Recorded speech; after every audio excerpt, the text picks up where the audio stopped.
हुए किसी अधिकार दायित्व हुए किसी अधिकार को किसी संस्था या व्यक्ति को सौंपना और जो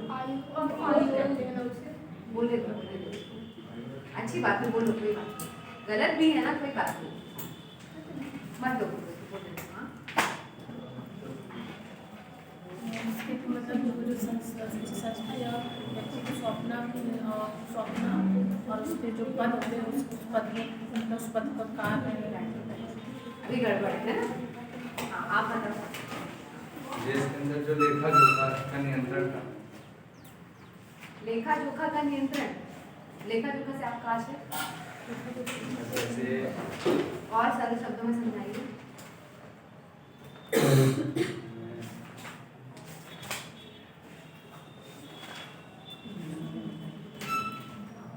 सामान्य भाषा में, इसीलिए मैंने पूछा है क्योंकि मैं लिखाऊंगी संवैधानिक भाषा में, है ना। तो संविधान की भाषा होती है, मैं लिखाऊंगी उसमें। जब तक सरल भाषा में आप अपने व्यवहार में नहीं लाएंगे, आपको एक्चुअल में ये बात नहीं समझ में आएगी कि हमसे कैसे सीएजी संबंधित है, आप नहीं बता पाएंगे ना। बैठ जाइए, कोई बात नहीं, यहाँ से कोई बात नहीं। आप बताओ गले नहीं पता, ठीक है आप बताओ, बैठ। राज्य के अंदर जो भी कार्य होते हैं, चाहे राज्य हो चाहे के साथ प्रदेश हो, वहाँ पर जो भी कार्य किए जाते हैं उसका लेखा जोखा करता है उनके कार्यों का। फॉर एग्जाम्पल कोई बड़ा कार्य हुआ, ठीक है, किसी ने टेंडर दिया, अब उसमें से क्या कहाँ कैसे क्या लगा उसका सब कुछ लेखा जोखा देगा, जो भी लेखा जोखा है वही ये करता है और उसकी जांच करता है। मान लीजिए कहीं पे कोई गड़बड़ी पाई गई, उसकी जांच वगैरह करता है। आपने समझाया थोड़ा सा उस चीज है ना। बैठिए, देखिए सबसे पहले क्या होता है, आप देखेंगे हर चीज में हमसे टैक्स वसूला जाता है। कुछ लोग अपनी आय पे टैक्स देते हैं, है ना, ज्यादातर सरकारी नौकरी वाले देते हैं, और ऐसे प्राइवेट में भी ऐसे लोग देते हैं जिनकी आय बहुत ज्यादा रहती है। प्राइवेट जॉब वाले अक्सर बच जाते हैं टैक्स से, जो जैसे एक्टर्स वगैरह हैं उनकी आय बहुत ज्यादा है तो उनको देना पड़ता है ना, और बाकी अंबानी वगैरह तो उनकी बात ही अलग है। तो ये अपनी आय पे कर देते हैं। मैक्सिमम परसेंट मतलब 50% से ऊपर ही है वो प्रतिशत जो आय पे टैक्स नहीं देते हैं, लेकिन फिर भी वो टैक्स देते हैं, वो इनडायरेक्ट टैक्स देते हैं। आप बिस्किट का पैकेट खरीदेंगे उसमें भी जीएसटी लगा होगा। आप कोई भी चीज, आप पेट्रोल में देखिए, पेट्रोल का एक्चुअल प्राइस 50 रुपए से ज्यादा नहीं होगा, 50 रुपए पर लीटर से ज्यादा। ये 100, 110 रुपए, 120 रुपए कैसे पहुंच जाता है, इतना ज्यादा इसके ऊपर टैक्स लगाया जाता है, ठीक है। तो वो जो हम दे रहे हैं वो सार्वजनिक पैसे पे, है ना, सभी लोगों ने मिलकर वो पैसे सरकार को दिए। अब सरकार क्या करेगी, है ना, हमारी जो संसद है, संसद में उन पैसों का निर्धारण होगा। जो भी तब गवर्नमेंट रहेगी, जैसे एनडीए है, यूपीए है, जिसकी भी गवर्नमेंट रहेगी, वो उनको डिसाइड करेगी कि हमको ये पैसे इस योजना में देने हैं, इतने पैसे। जैसे लाडली लक्ष्मी योजना है ना, ये तो राज्य सरकार की, केंद्र की आप कोई योजना ले लीजिए, जैसे जल जीवन मिशन है, आयुष्मान भारत है, हमको उसमें इतने पैसे देने हैं, ठीक। अब उसने ये डिसाइड कर लिया, लेकिन उस बात की क्या गारंटी है कि वो पैसे उसमें ही जा रहे हैं। वो काम हो गया, ठीक है, काम हो गया पूरा। जल जीवन मिशन की योजना 1 साल में जितना काम होना था हो गया, सरकार ने जितने पैसे बताए उतने खर्च भी कर दिए गए, ठीक है। अब सीएजी क्या करेगा, जो पैसे उसके जो खर्च कर दिए हैं ना, अब उनकी वो जांच करेगा। आप उन पैसों को सही से खर्च किए हैं, क्या वो काम जमीनी स्तर पे दिख रहा है या नहीं दिख रहा है। क्या आपने, समझिए आपने कोई पाइप थी, आपको वो 100 रुपए में मिल सकती थी, क्या आपने उसको ज्यादा बताया, 150 रुपए का बताया पाइप को, है ना, तो 50 रुपए आपने गबन किए। कुल मिलाकर के किसी काम में मितव्ययिता हुई है या नहीं हुई है ना। बार्गेनिंग करते हैं हम लोग, सब्जी खरीदने गए, कुछ कपड़े खरीदने गए, सीएजी कहेगा आप जब पैसे बचा सकते थे तो आपने बचाए क्यों नहीं। ज्यादातर ऐसा होता है कि कुछ लोग ज्यादा का बिल बनवा के दे देते हैं सरकार को। सीएजी उसी चीज की पड़ताल करता है कि आपने ज्यादा का बिल क्यों बनवाया, वो चीज इतने में हो सकती थी, ठीक है। तो आपने जो पैसे खर्च किए, अब पैसे की जगह वित्त शब्द इस्तेमाल होगा, जो आपने वित्त खर्च किया है, ठीक है, वो सार्वजनिक वित्त जो हमने टैक्स के रूप में सरकार के पास दिया है, तो वो सार्वजनिक वित्त को आपने कितने अच्छे से खर्च किया है, और अगर अच्छे से नहीं खर्च किया तो भ्रष्टाचार किस लेवल पे हुआ है, कहाँ पे हुआ है, इस चीज की पूरी रिपोर्ट राष्ट्रपति को सौंपता है, ठीक है। तो वित्तीय औचित्य का सिद्धांत जो होता है वो यही होता है कि जो आपने वित्त खर्च किया है उसका सही औचित्य है कि नहीं है, गलत तो नहीं खर्च कर दिया, ठीक है। ये सारी चीजों का निर्धारण करेगा। एक चीज होती है लेखांकन और एक होती है लेखा परीक्षण। ठीक है। लेखांकन क्या होता है, जैसे किसी भी ऑफिस में कोई भी पैसा खर्च हो रहा है ना, आप सपोज करिए कि चाय नाश्ते पे पैसा खर्च हो रहा है, तो उसको एक लिखने वाला रहेगा, है ना, एक क्लर्क रहेगा जिसको अकाउंटेंट भी कहते हैं, वो रहेगा कि लिखेगा कि नहीं आज 100 रुपए की चाय आई है, कल 120 रुपए की चाय है, 4 लोग ज्यादा हो गए, ठीक है। ये काम कहलाता है लेखांकन का। और लेखा परीक्षण क्या होता है, उसने क्या किया, अकाउंटेंट जो है जिसने रोज का रोज ये हिसाब किताब लिखा है, महीने भर बाद अपनी रिपोर्ट दे दी, जो लेखा परीक्षक रहेगा, है ना, ऑडिट ऑफिसर, उसको अपनी रिपोर्ट दे दी। वो क्या करेगा, वो ये देखेगा कि तुमने सच में किया है, सच में वो 100 रुपए की रोज आती थी 120 रुपए की अगले दिन क्यों आई है, वो 20 रुपए आपने एक्स्ट्रा क्यों खर्चे किए, कहीं गलत तो खर्चा नहीं किया है ना। इसलिए भी कहते हैं कि सीएजी पोस्टमार्टम का काम करता है, मतलब सामने वाले ने पैसे खर्च कर दिए तब आप उससे हिसाब मांग रहे हो, आपका उस पर कोई कंट्रोल नहीं है कि वो पैसे खर्च करने के पहले, उधारी होने के पहले रोका जाए। अब आप उससे हिसाब किताब मांगते रहो, कुछ लोग रिटायर हो जाते हैं, कुछ लोग मर जाते हैं, है ना, ऐसी सारी चीजें होती हैं, गुमशुदा हो जाते हैं, कुछ भी हो जाता है, ठीक है। इसलिए सीएजी की एक आलोचना होती है कि सीएजी सब विच्छेदन का यानी पोस्टमार्टम का काम करता है। एक बार सरकार के पैसे खर्च हो गए, उसके बाद किसी को भी कुछ कहते रहो, पैसे कहाँ गए कहाँ गए कहाँ गए, बहुत बड़ी बात होगी तो ही वो पैसे रिकवर हो पाते, अदरवाइज वो पैसे कभी लौट के वापस नहीं आते, ठीक है। कुछ लोग क्या करते हैं, सरकारी कर्मचारी जो हैं वो पैसे खर्च करने से डरने लगते हैं, है ना, जैसे किसी मान लीजिए ऑफिस का रिनोवेशन कराना है, ठीक, वो वहाँ का अधिकारी होगा, वो डरेगा कहीं ऑडिट हुआ मेरा तो कहीं सीएजी ने ये ना पकड़ ले कि कहीं कोई गड़बड़ हुई है, वो इस चीज में डरेगा कि जो मुझे पैसे मिले हैं मैं खर्च कर दूं, बाद में ऑडिट में पकड़ा ना जाऊं, मैं ही कोई भी गलती करता हूँ फिर भी कहीं मुझे फंसा ना दिया जाए, तो इंसान डरता है, ठीक है। तो ये भी आलोचना की जाती है कि लोक सेवकों में अनिच्छा पैदा करता है, काम करने की अनिच्छा पैदा करता है, वो चाहे तो वो काम कर दे और वो ये सोचते हैं कि कौन लफड़े में फंसे, मैं क्यों करूँ, फिर बाद में मेरा ऑडिट होगा, मेरे को परेशान किया जाएगा, है ना। तो काम करने की अनिच्छा पैदा करता है, पोस्टमार्टम करता है। बाकी सीएजी का जो मेन कार्य मैंने बता दिया। अब संविधान की भाषा में समझिए, आपने संचित निधि का नाम सुना होगा, भारत के संचित, है ना। भारत की भारत संविधान में 3 प्रकार की निधियों का उल्लेख किया गया है, एक संचित निधि है, एक आकस्मिकता निधि है और एक लोक लेखा निधि है, ठीक है।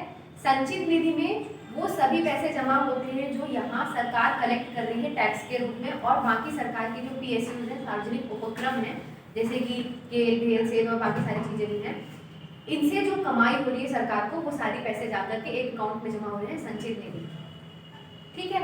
आकस्मिकता निधि क्या होती है, उसमें एक पर्टिकुलर अमाउंट जमा किया जाता है सरकार के द्वारा ही कि कभी कोई आकस्मिकता, बाढ़ है, आपदा है, कभी कोई भी, है ना, ट्रेजेडी हो गई तो उसमें पैसे देने के लिए वो जमा किए जाते हैं। एक होती है लोक लेखा निधि, उसमें क्या होता है, सरकारी कर्मचारियों के कुछ पैसे कटते हैं उनकी सैलरी से, है ना, तो जब वो रिटायर हो जाते हैं तो उनको शायद जीपीएफ कहते हैं, उसको दिया जाता है उनको पैसा, मुझे एग्जैक्ट टर्मिनोलॉजी उसकी नहीं पता है, उनको पैसे वो बाद में वापस किए जाते हैं, है ना। जब से ज्वाइन कर लेते हैं पहले साल से ही पैसे कटने शुरू हो जाएंगे और कहते हैं हम आपको बाद में देंगे जब आप रिटायर होंगे, उसी को या तो पेंशन के रूप में पीएफ बोलते हैं, ठीक है, जो भी बोलते हैं उसको फिर काट के वो देते हैं। जब हम जॉब में जाएंगे तो वो टर्मिनोलॉजी को ज़्यादा समझेंगे, ठीक, तो उसको काट के वो पैसे देते रहते हैं। कभी क्या होता है कि कुछ साल हो गए तो इंसान अपना निकलवा भी लेता है कुछ पैसे, लेकिन ज़्यादातर आप सुनेंगे ना कि रिटायर हो तो बहुत सारे पैसे मिले हैं, तो उन पैसों को लोक लेखा निधि में ही रखा जाता है, ठीक है। तीनों निधियाँ समझ में आ गई कि क्या कैसी रहती है। अब सीएजी क्या करेगा, तीनों में से पैसे कहाँ खर्च हो रहे हैं, जैसे अगर सरकारी कर्मचारी की सैलरी काटी जा रही है तो ऐसे नहीं कि उसको सीधे अकाउंट में रख के और फुर्सत हो जाते हैं, उसको सरकार इन्वेस्ट करती है ना, क्योंकि आज मान लीजिए 10 रुपये काट रहे हैं, बाद में जाकर के उसकी वैल्यू बढ़ जाएगी, जब वो 20-25 साल बाद रिटायर होगा तो सरकार कुछ तो करेगी, जैसे इंश्योरेंस कंपनी वाली करती है पैसा, है ना, कि हमसे महीने में इंस्टॉलमेंट लेती रहती है और उस पैसे को कहीं इन्वेस्ट कर देती है, तब तो उनको मिलता है ना, उनको फायदा क्या रहेगा फिर जब उनको बाद में वापस ही करना है तो इन्वेस्ट कर दिया, इन्वेस्ट करने से जो भी उनको मिला और वही उनका प्रॉफिट होता है, ठीक है, तो सरकार उसको इन्वेस्ट करती रहती है। सीएजी ये भी देखेगा कि आपने जो सरकारी कर्मचारियों के पैसे रोक रखे हैं उसको आपने सही इन्वेस्ट किया है कि नहीं किया है ना, कहीं बहा तो नहीं दिया कि बाद में वो बेचारे परेशान हो। सेम आकस्मिकता निधि का, सच में कोई आपदा आई थी, इतनी आवश्यकता थी उस पैसे को खर्च करने की, है ना, कि आपने आकस्मिकता निधि से पैसे निकाले, वही चीज संचित निधि से भी होगा, है ना, कि जैसे मनरेगा में है, मनरेगा में काम दिखा दिया जाता है कि ये तालाब खोदा फिर उसी को पाटा, फिर खोदा फिर पाटा, है ना, कोई सड़क बनाई फिर उसे खोद दिया, तो ये काम सच में हो रहा है कि नहीं हो रहा है, ठीक है। ये सारी चीजें जो हैं सबका लेखा जोखा जो है सीएजी रखता है। लेखा जोखा मतलब मैंने वो बताया था ना जो कि डेली वाला हिसाब किताब नहीं रखेगा कि किस ऑफिस से कितना पैसा खर्च हुआ, वो पैसा सही खर्च हुआ है या नहीं खर्च हुआ है, सिर्फ वो इसको देखता है, ठीक है। खर्च हो जाने के बाद जो चीजें हैं वो देखेगा कि आपने मितव्ययिता का पालन किया नहीं किया, है ना, भ्रष्टाचार तो नहीं किया, ये सारी चीजें का काम करता है, ठीक। भारतीय संविधान में 22 भाग हैं, ठीक है। 22 भाग, अब किसी ने संविधान पहले पढ़ा है थोड़ा बहुत, नहीं समझ में आता, ठीक है, एकदम बेसिक से शुरू करते हैं। जैसे आप समझिए कि संविधान एक दस्तावेज है, ठीक है, एक लिखित दस्तावेज है जिसके द्वारा, दस्तावेज समझ रहे डॉक्यूमेंट है, आप एक किताब जैसे समझ लीजिए उसको, उसमें ये सारी चीजें बताई गई हैं कि हमारी जो कार्यपालिका, विधायिका और न्यायपालिका, कुल मिला के कॉमन सेंस में अपनी सरकार, हमारी सरकार का संचालन कैसे होगा, एक छोटी सी भाषा में समझिए, आप लोगों की भाषा में, हमारी सरकार का संचालन कैसे होगा, कौन सरकार बनाएगा, फिर वो सरकार कैसे चलेगी, है ना, जनता उसमें कैसे पार्टिसिपेट करेगी, ये सारी चीजें बताई गई हैं। तो वो किताब जो है आप इसमें समझ लीजिए 22 चैप्टर है, चैप्टर समझ में आ गया है ना, 22 चैप्टर है उसमें, कुल मिलाकर के उसमें 22 चैप्टर है और 395 अनुच्छेद, ठीक। जैसे एक पॉइंट है इसमें ये लिखा है, फिर दूसरा पॉइंट है इसमें ये लिखा है, अब 395 अनुच्छेद में से उसको 22 भागों में विभाजित कर दिया है, ठीक है। जैसे पहले भाग में है ना संघ एवं राज्य क्षेत्र, उसमें अनुच्छेद 1 से 4 तक बताया गया है, ठीक। फिर नागरिकता है और बाकी सारी चीजें ऐसी चलती रहती है। 395 अनुच्छेद है, उनको 22 भागों में विभाजित कर दिया, कोई दिक्कत है ना। उसमें से जो भाग 5 है, भाग 5 है, उसमें सब कुछ संघ के बारे में बताया गया है। संघ मतलब आपका केंद्र, केंद्र के बारे में सारी चीजें बताई गई। अब केंद्र में क्या होता है, केंद्र में कार्यपालिका होती है, कार्यपालिका बोले तो सरकार, ठीक है, मेन सरकार, मतलब जैसे मोदी सरकार, अभी की कार्यपालिका कौन है, बीजेपी गवर्नमेंट है, ठीक, केंद्र में। उसके बाद आती है विधायिका, विधायिका होती है संसद, आप लोकसभा का चुनाव देने जाते हैं, लोकसभा का वोट देने जाते हैं, वही होती है। और उसमें राज्यसभा भी शामिल है, लेकिन राज्यसभा में वोटिंग हम नहीं करते हैं, हम जिन्हें चुन के भेज रहे हैं ना वो लोकसभा में, वही फिर राज्यसभा में वोटिंग करते हैं, ठीक है। उसमें एक चीज और शामिल होती है, राष्ट्रपति, ठीक। संसद में तीन संस्थाएं आपके लिए शामिल है, लोकसभा, राज्यसभा, राष्ट्रपति, ठीक है। उसमें एक और चीज का उल्लेख होता है, वो है न्यायपालिका। भाग 5 में आप समझते रहिएगा, ठीक है। पहले कार्यपालिका है, विधायिका है और न्यायपालिका। न्यायपालिका मतलब सुप्रीम कोर्ट, इधर सुप्रीम कोर्ट आ रहा है, ठीक है। सुप्रीम कोर्ट मतलब हम लास्ट में जो सुप्रीम कोर्ट ने ऑर्डर दे दिया वो हमें मानना है, अंतिम न्यायालय है। सबसे पहले सेशन कोर्ट होता है जो डिस्ट्रिक्ट में होता है ना, तो डिस्ट्रिक्ट में हम पहले जाएंगे, डिस्ट्रिक्ट में जाने के बाद पहले डिस्ट्रिक्ट में जाने के बाद हमको नहीं पसंद आया होगा फैसला, हम हाई कोर्ट में अपील लगाएंगे, हाई कोर्ट में भी हमें नहीं जमा, हम सुप्रीम कोर्ट जाएंगे, उसके बाद हम कहीं नहीं जा सकते, ठीक है। सुप्रीम कोर्ट ने जो कह दिया वो हमें मानना होगा। एक अंतर्राष्ट्रीय न्यायालय भी होता है, लेकिन अंतर्राष्ट्रीय न्यायालय में हम नहीं जाते हैं, हम नागरिक हैं, तो हमें क्या बोल रहे हैं, तो डिस्टर्ब होते हैं, लिंक टूट जाएगी। जो अंतर्राष्ट्रीय न्यायालय है उसमें हम नहीं जा पाएंगे, ठीक है, हमारी यही तक है, इसलिए कहते हैं सुप्रीम कोर्ट अंतिम न्यायालय है। उसके बाद एक चीज उसमें और शामिल है, वो है CAG, controller and auditor general of India, Bharat का नियंत्रक एवं महालेखा परीक्षक, ठीक। अब भाग 5 में 4 और 5 इसमें सबके बारे में बताया गया है। ये शुरू होता है, इसमें अनुच्छेद शुरू होते हैं, अनुच्छेद 52 से लेकर के अनुच्छेद 151 तक, ठीक है। तो ये सबके बारे में, जैसे 52 से लेकर के 65 तक है, इसमें राष्ट्रपति के बारे में बताया गया है ना। 63 से लेकर के मेरे ख्याल से 72, 71 या 72 तक उपराष्ट्रपति के बारे में बताया गया। तो ऐसी चीजें जब होती जाएंगी, तो यहाँ पे अनुच्छेद 148 से लेकर के 151 तक बताया गया है सीएजी के बारे में, ठीक। चीजें कुछ समझ में आई? मतलब हमारा जो संविधान है वो एक डॉक्यूमेंट है, उसमें सारी चीजें बताई गई हैं कि सरकार का संचालन कैसे होगा, कौन सरकार बनाएगा, वो कैसे काम करेगी, न्याय कैसे होगा, बाकी सारी चीजें, ठीक है। जो नियम है वो कैसे बनाए जाएंगे, विधायिका बनाएगी और उसमें ये चीज़ें बताएंगी।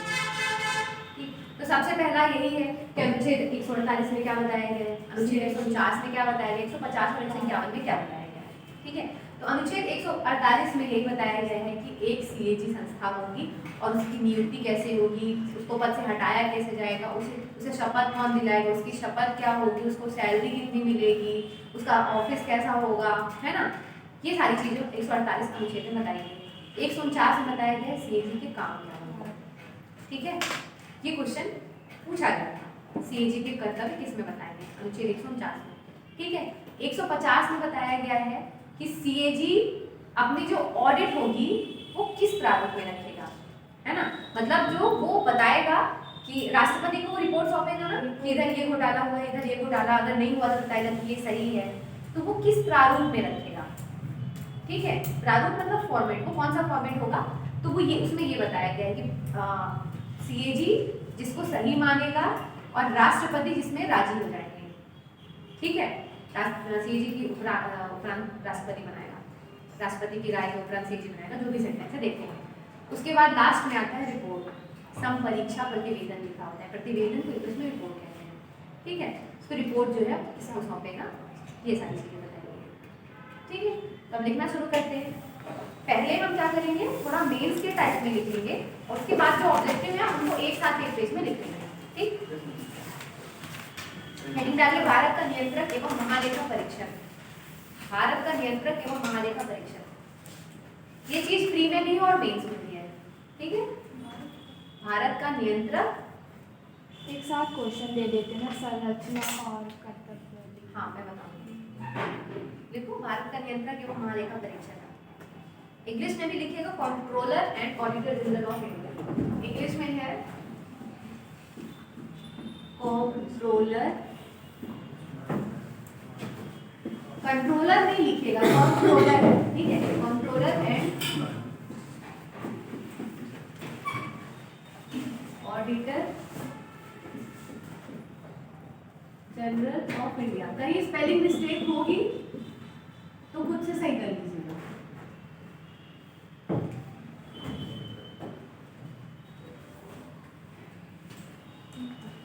स्पेलिंग मिस्टेक है, यहाँ पे ओ आएगा।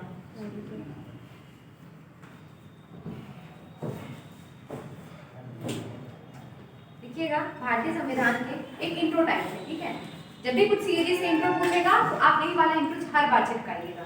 ठीक, देखिएगा, भारतीय संविधान के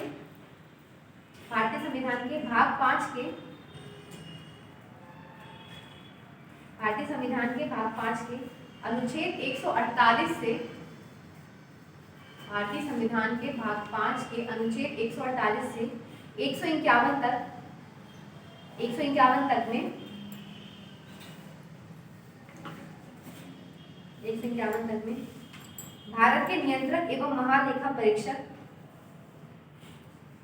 भारत के नियंत्रक एवं महालेखा परीक्षक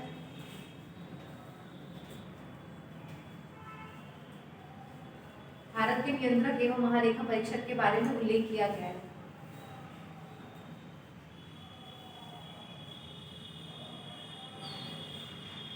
ढाई 3 लाइन से ज्यादा तो नहीं गया है किसी का, है ना। हमेशा इंट्रो 11 मार्कर में इतना ही छोटा दीजिएगा, 5 मार्कर में आएगा, सीधे लिख दीजिएगा संविधान में उल्लेख भाग 5 ब्रैकेट में अनुच्छेद 148 151। ठीक, अगला पॉइंट लिख दीजिए, एक ऑब्जेक्टिव भी है ये, इसको आप डिस्कस में भी यूज कर सकते हैं जो मैं लिखा रही हूँ। डॉक्टर अम्बेडकर ने, अब हम शॉर्ट में सीएजी शब्द इस्तेमाल करेंगे। ठीक है, सीएजी, हाँ, डॉक्टर अम्बेडकर ने सीएजी को भारतीय संविधान के अधीन सर्वाधिक महत्व का अधिकारी कहा, सर्वाधिक महत्व का अधिकारी कहा।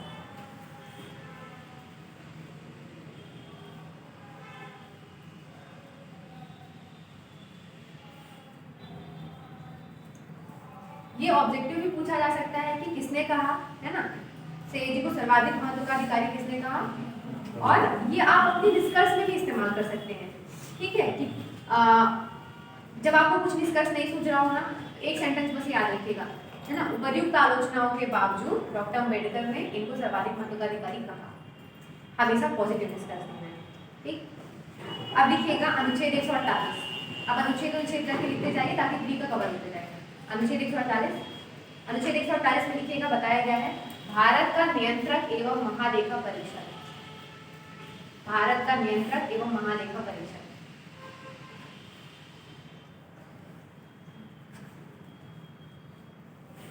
अनुच्छेद 148 को, ये एक अनुच्छेद हुआ, इसको कई उप अनुच्छेदों में विभाजित किया गया है, ठीक है।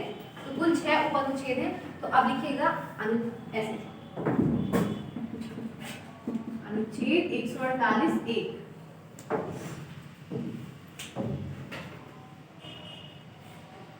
इसमें लिखेगा सीएजी की नियुक्ति एवं परित्याग, डैश करके सीएजी की नियुक्ति एवं परित्याग, सीएजी की नियुक्ति एवं परित्याग।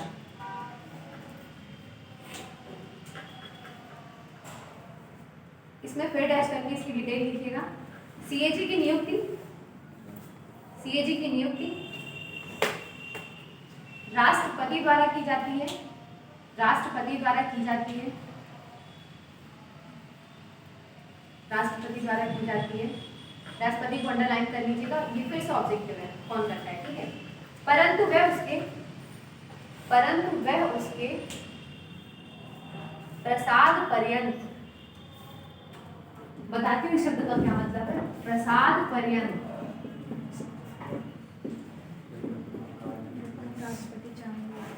प्रसाद पर्यंत कार्य नहीं करता है, परंतु वह उसके प्रसाद पर्यंत कार्य नहीं करता है। अब यहीं पे रुकिएगा, पहले इस चीज को सुनिएगा, ठीक है। प्रसाद पर्यंत का मतलब होता है कि जब राष्ट्रपति चाहेंगे तब नहीं उसको हटा सकते, कि हमने तुमको नियुक्त किया है और हम जब चाहें तुम्हें उस संस्था से निकाल देंगे, राष्ट्रपति नहीं कर सकते ऐसा। उसके लिए एक प्रॉपर प्रक्रिया होती है जिसे कहते हैं महाभियोग, ठीक है। महाभियोग शब्द जो है वो सिर्फ और सिर्फ राष्ट्रपति के लिए होता है, ठीक है।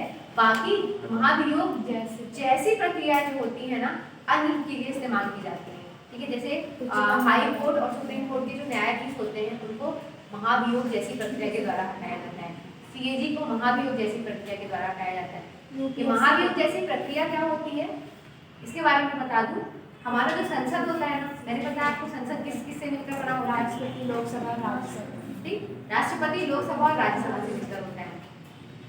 वहां किसी भी सदन में, चाहे लोकसभा हो चाहे राज्यसभा हो, ठीक, वहां पे जब 1/4 लोग सहमत होंगे कि हाँ हमको ना सीएजी को हटाना है, तो हम ये आज प्रस्ताव ला रहे हैं, ठीक है। जब 1/4 सदस्यों के हस्ताक्षर होंगे तो वो प्रस्ताव, मतलब जिसमें ये चीजें लिखी रहेंगी कि हमको सीएजी को इस आरोप के कारण हटाना है, वो फिर वो उस सदन में प्रस्तुत करेगा, चाहे राज्यसभा में प्रस्तुत करे चाहे लोकसभा में। और जब राज्यसभा या लोकसभा के 3/4 सदस्य सहमत होंगे, 3/4 सदस्य मतलब समझिए कि अगर 100 लोग हैं तो उसमें से 75 लोग सहमत हैं, तो वो अगले सदन को भेजा जाएगा। अगर लोकसभा में आया रहेगा पहले तो राज्यसभा को भेजा जाएगा, राज्यसभा में आया हो तो लोकसभा को भेजा जाएगा। दूसरा सदन इस चीज की जांच करवाएगा, मतलब कमेटी बैठेगी, प्रॉपर जांच होगी कि कोई दिक्कत तो नहीं, मतलब ऐसा तो नहीं है कि कोई बुरी भावना थी इसलिए इन लोग इसको हटाने के चक्कर में पड़े हैं, सीएजी सच में ऐसा किया है। सीएजी को पर्याप्त बोलने का अवसर दिया जाएगा, है ना, अपने पक्ष में बोलने का अवसर दिया जाएगा। और जो प्रस्ताव मैंने पहले बताया ना कि किसी भी सदन में 14 दिन पहले आपको सीएजी को बताना होगा कि हम आपके खिलाफ ये प्रस्ताव ला रहे हैं, क्योंकि एक संवैधानिक संस्था की ऐसे बेइज्जती करना सही नहीं रहता है कि हम डायरेक्ट आपको हटाने के लिए प्रस्ताव ला रहे हैं। ठीक, 14 दिन पहले आप उनको बताएंगे, फिर वो संस्था में 3/4 सदस्य हस्ताक्षर करेंगे, मतलब सहमत होंगे। उसके बाद दूसरी संस्था में भेजा जाएगा जहाँ इसकी जांच छानबीन होगी, और उसके बाद अगर वो संस्था भी सहमत पाई जाती है ना, वो मान लेगी कि सीएजी ने ये काम गलत किया है, तो फिर उसके बाद राष्ट्रपति हस्ताक्षर कर देंगे और सीएजी हट जाएगा। तो ये कहलाती है महाभियोग जैसी प्रक्रिया। इसका उल्लेख है अनुच्छेद 61। ठीक है, तो यहाँ पे भी महाभियोग जैसी प्रक्रिया का इस्तेमाल होगा। अब सेंटेंस आप पूरा करिए। प्रसाद पर्यंत से कोई दिक्कत तो नहीं। प्रसाद पर्यंत मतलब हम जब चाहे तुम्हें नहीं हटा सकते हैं, जब तुम कोई ऐसा काम करोगे तभी हटाए जाओगे। ठीक, देखिए, परंतु वह उसके प्रसाद पर्यंत कार्य नहीं करता है, अर्थात उसे हटाने के लिए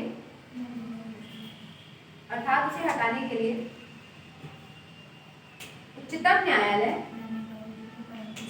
ठीक है मैं फिर से बोल रही हूँ, अनुच्छेद 148(1) के बारे में लिख रहे थे, सीएजी की नियुक्ति एवं पदत्याग। ठीक, इसमें लिखना है सीएजी की नियुक्ति राष्ट्रपति द्वारा की जाती है, परंतु वह उसके प्रसाद पर्यंत कार्य नहीं करता है, अर्थात उसे हटाने के लिए उच्चतम न्यायालय सुप्रीम कोर्ट को कहते हैं, उच्चतम न्यायालय के न्यायाधीशों की भांति महाभियोग जैसी प्रक्रिया का अनुसरण करना पड़ता है। महाभियोग जैसी प्रक्रिया को अंडरलाइन कर लीजिएगा।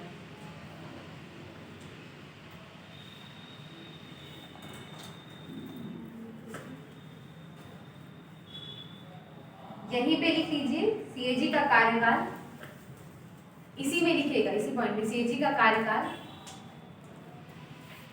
6 वर्ष या 65 वर्ष, 6 वर्ष या 65 वर्ष जो भी पहले हो, 6 वर्ष या 65 वर्ष जो भी पहले हो तक होता है।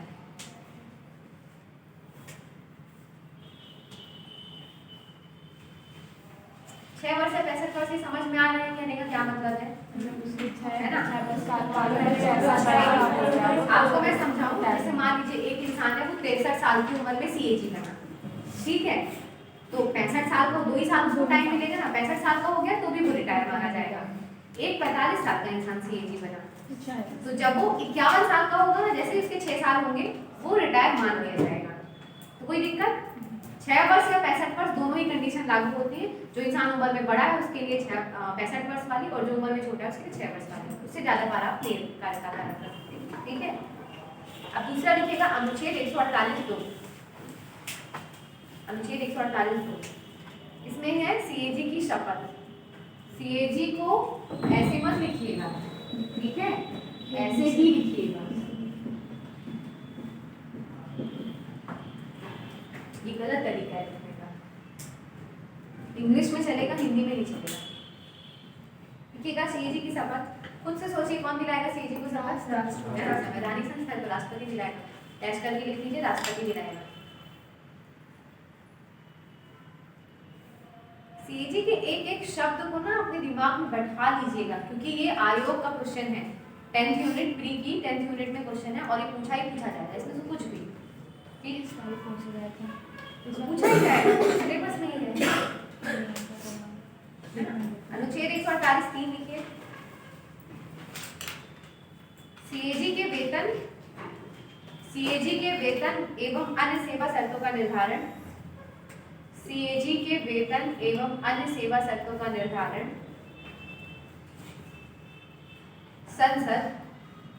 संसद विधि बनाकर करेगी।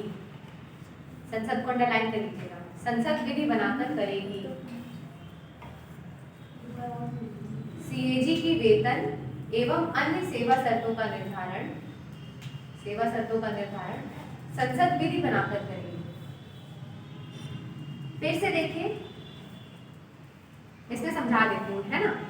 सीएजी का वेतन कितना होगा ये संविधान में नहीं बताया गया है ना, कि उसको 5 लाख रुपए मिलेंगे, 4 लाख, 2 लाख, 3 लाख, कितने रुपए मिलेंगे महीने में, ये डिसाइड करेगी संसद, ठीक है।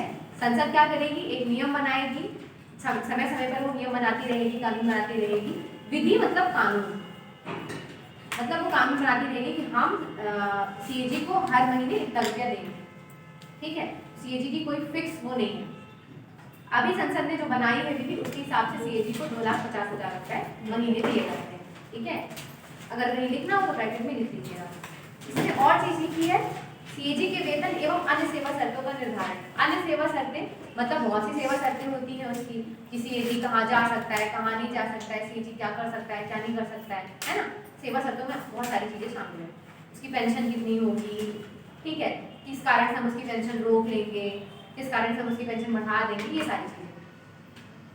अगला लिखिएगा अनुच्छेद 148(4). मैं सबको यही चीज बोल रही हूँ, जहां पे कोई शब्द नहीं समझ में आएगा वहीं टोक दीजिएगा। कोई दिक्कत नहीं, समझ में आया बोल दीजिएगा, है ना। अनुच्छेद 148(4), इसमें लिखिए सेवानिवृत्ति के पश्चात अन्यत्र पद धारण करने पर प्रतिबंध। सेवानिवृत्ति के पश्चात अन्यत्र पद धारण करने पर प्रतिबंध। सेवानिवृत्ति के पश्चात अन्यत्र, मतलब कोई और पद। रिटायर। हाँ अन्यत्र ये होता है, अन्यत्र पद धारण करने पर प्रतिबंध। मैं समझाती हूँ ना इसको क्या है। मतलब इसमें ये कहा गया है कि सीएजी जब रिटायर हो जाएगा, चाहे एक 45 साल का सीएजी बना हो, 51 साल में रिटायर हो जाए, वो आगे कहीं पद धारण नहीं करेगा, कोई नौकरी नहीं करेगा, ठीक है, सरकारी प्राइवेट किसी भी तरीके की वो नौकरी नहीं कर सकता। ये क्यों है? ताकि सीएजी किसी के प्रभाव में ना काम करे। आज मान लो सीएजी पद में है, किसी बड़ी कंपनी ने उसको लालच दे दिया कि आज तुम एक काम करो, हमारा घोटाला उजागर मत कर रहा हो, ठीक है। किसी व्यक्ति ने उसको लालच दे दिया कि हमारा देखो हमने भ्रष्टाचार किया है किसी अधिकारी ने, तो तुम ये मत करवाओ, हम तुमको फलाने उसमें जब तुम रिटायर हो जाओगे तो हम तुमको अच्छी पोस्ट दिलवाएंगे। तो क्या होगा कि तुम्हारी अभी इतनी तो उम्र बची हुई है, तो तुम्हें पोस्ट मिल जाएगी, तुम्हारा जीवन अच्छे से चलता रहेगा, पेंशन तुमको कितनी ही मिलेगी, ठीक है। तो वो क्या करेगा, उस चीज को दबा ले जाएगा, है ना, उसकी फाइल जो है उजागर करेगा नहीं। तो इसीलिए है कि आप कहीं भी नौकरी नहीं कर सकते ताकि सीएजी किसी के प्रभाव में ना आए। आप उसको लालच देते रहो, सीएजी को लालच आए ही ना। इसलिए संविधान में उल्लेख किया गया है, ज्यादातर आप देखेंगे ओल्ड एज वाले ही सीएजी बनना पसंद नहीं करते हैं, ठीक है। जो यंग रहते हैं वो कट लेते हैं कि नहीं मुझे नहीं बनना, फिर बाद में मेरे को दिक्कत होगी, मैं जीवन भर और क्या करूँगा, ठीक है, ठीक है। फिर अनुच्छेद 148(5) हम चुनाव लड़ सकते हैं, चुनाव लड़ सकते हैं। अन्यत्र पद धारण ही नहीं कर सकते। अच्छा, वो मतलब वो चुनाव के लिए भी नहीं खड़े। अब उसमें ये चीज डिटेल में नहीं बताई है कि वो मतलब जो पद है वो किस किस को, उसमें पद लिखे रहते हैं, संविधान में प्रॉपर पद लिखे रहते हैं। इस्तीफा लेके रख सकते हैं ना मैम। जो बिजनेस चला रहे हैं तो अपना बिजनेस चलाए, लेकिन आप और किसी के बिजनेस में जाके किसी उसके हेड नहीं बन सकते हैं। हाँ नहीं, तो फिर ये हो जाएगा ना आपके ऊपर भ्रष्टाचार का, आपने उस उद्योग को लाभ दिलाया है, इसलिए आप उस उद्योग ने आपको रखा हुआ है, ठीक है। इसीलिए जैसे न्यायाधीश होते हैं ना, जज होते हैं, उनके किसी भी पद धारण करने में बड़ा विवाद हो जाता है। जैसे कि अभी एक गोगोई है, रंजन गोगोई मेरे ख्याल से, पहले वो मुख्य न्यायाधीश रहे हैं, जो भी उनका नंबर रहा होगा, मेरे ख्याल से 47-48वें नंबर के थे, मेरी समझ में थी जब मैं पढ़ाई कर रही थी तभी वो बने थे। उसमें क्या रहता है, उसमें भी नहीं लड़ सकते कि चुनाव नहीं लड़ सकते, पता नहीं क्या पॉलिसी बना करके जो भी है उनको राज्यसभा का सांसद बना दिया गया। उस पर बड़ा विवाद था कि मतलब अब वो बिल्कुल ईमान नहीं रह गया उनमें, चुनाव लड़ते हैं, मतलब कि आपको सरकार ने किसी न किसी पक्ष में फायदा उठाया होगा, किसी भी फैसले में अपने पक्ष में किया होगा, तब आपको वो पद दिया है सांसद का, ठीक है। इसलिए विवाद होता है चीजों में। अब उसमें पद प्रॉपर लिखे रहते हैं कि आप ये चीज, ये पद माने जाएंगे, है ना, इसको पद के अंतर्गत आया जाएगा, इसको नहीं, ठीक है।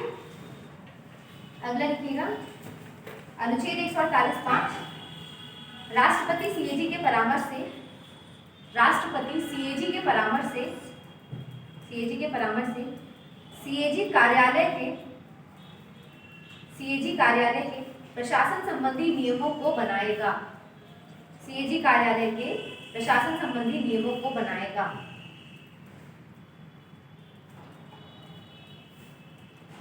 सीएजी कार्यालय के प्रशासन संबंधी नियमों को बनाएगा।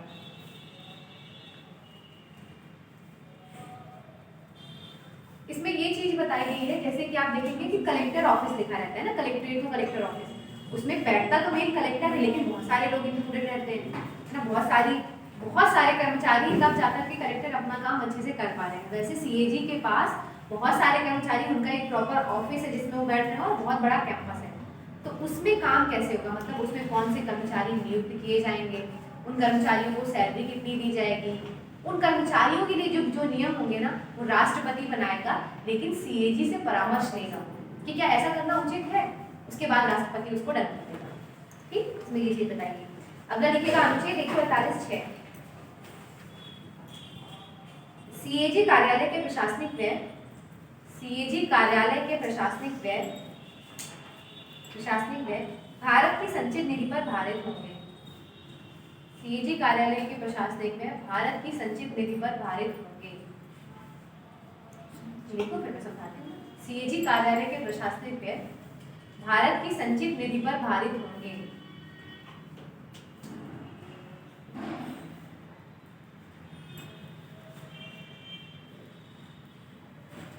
मतलब सीएजी की ऑफिस में जो खर्चा लग रहा है, सीएजी को हम जो सैलरी दे रहे हैं वो सारी चीज़ें संचित निधि पे भारित होंगी। मतलब हम जो टैक्स दे रहे हैं वो टैक्स जो जमा हो रहा है वो संचित निधि कहलाएगा, जिस जगह पे जिस अकाउंट पे जमा हो रहा है और वहीं से दिया जाएगा।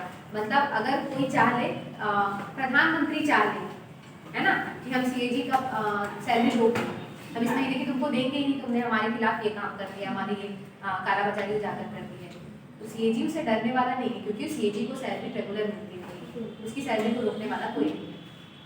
ठीक है, संचित निधि पर भारित होने का मतलब यही है कि कोई एक इंसान के ऊपर सीएजी डिपेंड नहीं है कि राष्ट्रपति उसको सैलरी दे रहे हैं, प्रधानमंत्री उसको सैलरी दे रहे हैं या कोई अन्य गवर्नमेंट दे रही है। ठीक है, संचित निधि से उसको हर महीने जारी रहेंगे पैसे। ये आपका अनुच्छेद 148 हो गया सब आर्टिकल के साथ। किसी को कोई दिक्कत, आप 5 मिनट का समय आप अच्छे से उसको पढ़ लीजिए, तसल्ली से जितना भी शब्द लिखा हुआ है।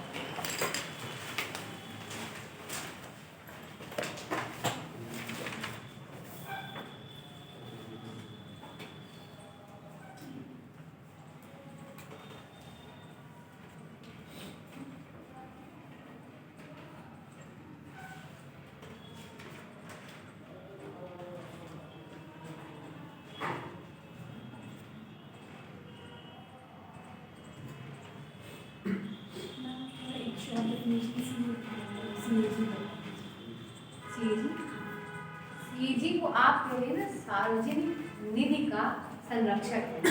सार्वजनिक निधि मतलब पैसा, सार्वजनिक मतलब जो सभी व्यक्ति मिलकर कर रहे हैं, है ना, हम सभी मिलकर के टैक्स जमा कर रहे हैं, वो हो गई सार्वजनिक निधि। मतलब वो किसी एक इंसान की प्राइवेट नहीं है, ये व्यक्तिगत निधि है, बहुत सारे लोगों की सार्वजनिक निधि है, जिसको हम दे रहे हैं सरकार को कि आप रखो और हमारे ही ऊपर खर्चे करो। मतलब अच्छी अच्छी योजनाएं लाओ, अच्छे अच्छे इंफ्रास्ट्रक्चर बनाओ, अच्छी सड़कें बनाओ, पुल बनाओ, नहर बनाओ, हमारे ऊपर खर्चे करो। ठीक है, तो जो हमने पैसे दिए वो पैसे जब सरकार ने इन्वेस्ट किए, है ना, तो हम देखें तो सीएजी क्या देखेगा, आपने जो पैसे खर्चे किए हैं वो आपने सही जगह खर्च किए कि नहीं, आपने ज़्यादा पैसे तो नहीं खर्च कर दिए। पुल बनाने में अगर समझिए कि 3000 करोड़ रुपए लगने थे और उसके बता दिए सरकार ने कि हमने 4000 करोड़ कर दिए खर्चे, तो आपने क्यों 1000 करोड़ ज़्यादा क्यों खर्चे किए, ये सारी चीज़ों की जांच करता है। ठीक है, रिपोर्ट राष्ट्रपति को सौंपेगा, राष्ट्रपति एक्शन लेंगे। राष्ट्रपति क्या करेंगे, संसद में रखवाते हैं, संसद में रखवाते हैं तो सबकी नज़र में आता है। ठीक है, कोई दिक्कत किसी को? फिर कार्यवाही चलती है उसके ऊपर, काम होने के बाद पैसे खर्च हो गए, है ना, लेकिन आपने सुना होगा 2G स्पेक्ट्रम घोटाला, बहुत छोटे रहे होंगे तब सुना होगा 2G स्पेक्ट्रम घोटाला, है ना, ये नेटवर्क वगैरह बेचने से संबंधित होता है। उसमें किसी विशेष कंपनी को लाभ पहुंचाया गया था, मतलब उसको दे दिया गया। जैसे आप सपोज करिए कि पहले बहुत सारे, हम लोग छोटे थे तो बहुत सारी कंपनियां चला करती थी, है ना, वोडाफोन, डोकोमो और न जाने कौन कौन सी, वोडाफोन अब VI हो गया, वोडाफोन आइडिया मिक्स हो गया है, डोकोमो चलती थी, एयरसेल चलती थी, है ना। उस टाइम पे ये आरोप, शायद मुझे एग्जैक्टली उस बात की जानकारी नहीं है, आरोप लगा था कि उसने किसी विशेष कंपनी को नेटवर्क बेच दिए, तो बाकी लोगों को, अगर आप सोचिए कि 5G कंपनी बस डोकोमो, 5G जियो जो चल रहा है 5G का नेटवर्क सिर्फ जियो को दिया जाए, बाकी एयरटेल को, VI को नहीं दिया जाए, तो ज़्यादा कस्टमर किसके बढ़ेंगे, जियो के ही बढ़ेंगे ना, बाकी दोनों तो वो ठप होते होते पूरी ही बंद हो जाएंगी। उसी का आरोप लगा था कि आपने उसको ज़्यादा, सरकार के ऊपर आरोप लगा था 2G स्पेक्ट्रम घोटाला। उसी दिन सत्यम बनी, सत्यम उस समय लॉस में चली गई, सत्यम ने हाँ, ये सारी कंपनियां जो है धीरे धीरे करके ठप भी हो गई, है ना। तो यही चीज रहती है कि वो जनता की नजर में लाएगा उस चीज को कि ये घोटाला चल रहा है। आप फिर फैसला भी कर सकते हैं उन घोटालों के ऊपर कि आप अगली बार उस गवर्नमेंट को लाना चाह रहे हैं कि नहीं चाह रहे हैं। अगली बार गवर्नमेंट को लाना लोगों के हाथ में होता है ना, आप जिसको वोट देंगे, ठीक है, लंबी लंबी कार्यवाहियाँ चलती हैं, उसका रिजल्ट क्या आता है ये मुझे भी नहीं पता है, क्योंकि वो बहुत लंबी चलती है। फाइनल रिजल्ट में पता चलता है कि 20 साल, 25 साल, 30 साल, 35 साल बाद फिर सभी मतलब निर्दोष करार कर दिए जाते हैं। हाँ, वो कमेटीज बनती है, ठीक है, संसद में ही कमेटी बनेगी, ठीक है, कमेटी बनती है तो उसमें राज्यसभा, लोकसभा के लोग शामिल होते हैं और उसमें ज़्यादातर क्या होता है, विपक्ष की जनता शामिल होती है ना। जिस पक्ष की सरकार रहेगी ना उसके लोगों को इम्पोर्टेंस नहीं देते। जैसे आपने लोक लेखा समिति को सुना होगा, ये अपनी रिपोर्ट सौंपा, ठीक है। लोक लेखा समिति फिर उसी चीज को पकड़ती है। अब लोक लेखा समिति का अध्यक्ष पता कौन होता है? विपक्ष का नेता, है ना। जैसे मेरे ख्याल से मल्लिकार्जुन खड़गे हैं इस टाइम पे लोकसभा में विपक्ष के नेता, कांग्रेस की है वो। तो जो विपक्ष का नेता होता है उसका वो हेड होता है। विपक्ष तो बैठा ही है सरकार की हमियों को पकड़ने के लिए, फिर ठीक है। लोक लेखा समिति ने उसको पकड़ा, उसने रिपोर्ट सौंपी। लोक लेखा समिति बैठी है इस चीज को पकड़ने के लिए कि सरकार ने क्या कमियां की है, आपने कहाँ ज्यादा घोटाला किया, किस योजना में घोटाला किया है। फिर वो हल्ला मचाना शुरू कर देंगे कि ये चीज हुई है, ये चीज, उसके लिए फिर कमेटी बनेगी। 5 हुई तो शायद न्यायालय तक जाती हुई नहीं जाती, इस चीज की मुझे जानकारी नहीं है, लेकिन उस चीज का वो हल्ला बहुत मचाया जाता है। जैसे आपने सुना होगा राफाल विमान आया था, ठीक है। राफाल विमान के बारे में कहा गया था कि मतलब एक विमान की प्राइस, मेरे ख्याल मुझे एग्जैक्ट नहीं अमाउंट याद है, एक विमान की प्राइस अगर हम समझ लें तो 100 करोड़ रुपये मान लीजिए।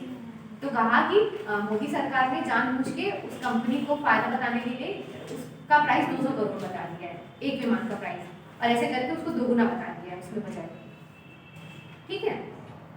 अब वो हल्ला मचा रहे हैं कांग्रेसी की राफाल विमान में ऐसा हुआ वैसा हुआ। अब वो जानबूझ के उसका फिर चुनाव में फायदा लेते हैं, नहीं ना घोटाला हुआ है, आप लोगों को कुछ पता नहीं चला है, ये सारी चीजें, ठीक है। और उसकी जांच तो चलती ही रहती है। मेरे ख्याल से पुलिस पत्र घोटाले में मामला आ गया होगा शायद, कुछ भी फैसला मुझे नहीं पता है ना। तो इसके आगे कल देखिए, है ना, स्पीड ज्यादा है कम है कैसी है, ये चीज थोड़ी सी इंपॉर्टेंट है प्री के लिए, मैं बता दूँ। मैम बंद कर आप लोग, हाँ, आप लोगों के हिसाब से